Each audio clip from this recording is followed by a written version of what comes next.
The news to bring you: a hospital trust at the centre of a widening review into poor maternity care has been rated inadequate by inspectors. The Care Quality Commission deemed the A&E and maternity units at Shrewsbury and Telford NHS Trust unsafe and raised questions about the leadership of the organisation. The trust said the report made for uncomfortable reading and has vowed to improve. Our social affairs correspondent Michael Buchanan has the details.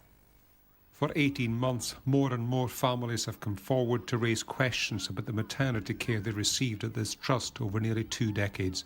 So far, more than 200 families have contacted an independent review of maternity services.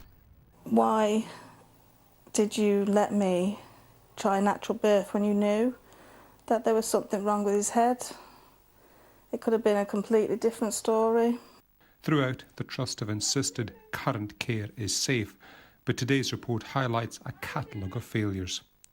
Both maternity and accident and emergency are rated as inadequate for safety.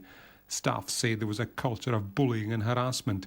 Some of the executive team do not have the right skills and abilities to provide high-quality, sustainable care. There is no doubt that the leadership has not created the right culture in this organisation. Staff told us they were fearful about raising concerns. That's not acceptable. Staff need to be free to raise concerns about safety for patients, and those concerns need to be acted upon. The trust is already in special measures, meaning it's closely monitored by regulators and is getting support from others within the NHS. Given the extensive problems, there are growing calls for the chief executive to resign.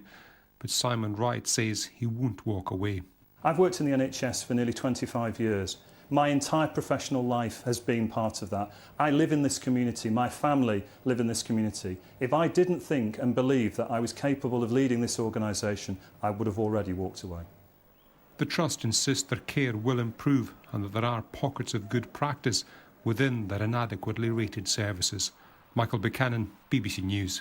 It's real concerns for the hospital there. We will be speaking to the Chief Inspector of Hospitals, Professor Ted Baker. That's coming up just after 7 o'clock, so more on that story then.